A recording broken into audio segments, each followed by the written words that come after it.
మీ destination ఏదైనా ప్రపంచంలో ఏ మూల ఉన్నా CN travel explore the world your వే.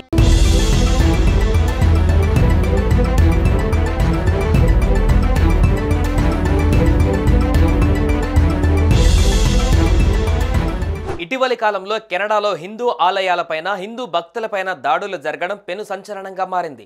అది కూడా భారత కెనడా మధ్య సంబంధాలు తీవ్రంగా దెబ్బతిన్న సమయంలో ఇలాంటి దాడులు ఎక్కువ కావడం మరిన్ని తీవ్ర విమర్శలకు తావిచ్చింది. ఈ నేపథ్యంలోనే కెనడా ప్రభుత్వం కీలక నిర్ణయం తీసుకుంది. ఇలాంటి దాడులను అడ్డుకునేందుకు కొత్త చట్టాన్ని తీసుకువచ్చింది.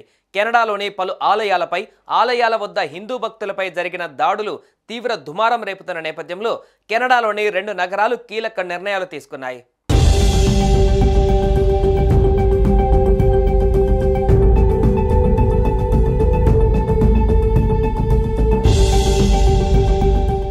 ఈ దాడులను అడ్డుకునేందుకు కొత్త చట్టాలను తీసుకువచ్చాయి.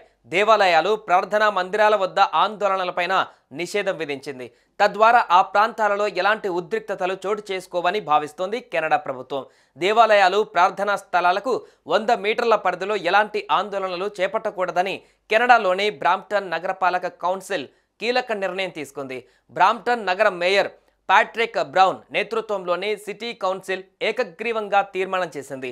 ఇటీవలి కాలంలో వివిధ వర్గాలపై పెరుగుతున్న దాడుల విషయంలో బ్రాంప్టన్ నగర మేయర్ తీవ్ర ఆందోళన వ్యక్తం చేశారు. ఈ కొత్త చట్టం ప్రకారం ఆలయాలకు 100 మీటర్ల పరిధి వరకు సేఫ్టీ జోన్గా నిర్ణయించారు. ఈ సేఫ్టీ జోన్లోకి వచ్చి ఆందోళనలు, నిరసనలు చేసే వారికి భారీగా ఫైన్లు విధించనున్నారు.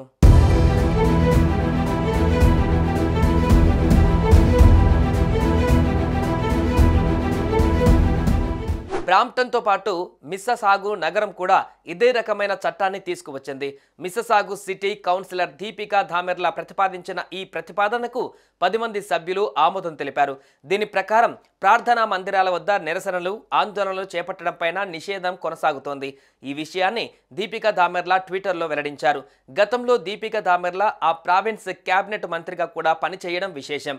శాంతియుతంగా చేసే ఆందోళనలైనా కొన్నిసార్లు ఘర్షణలకు కారణమవుతాయని ఈ తీర్మానంలో వెల్లడించింది.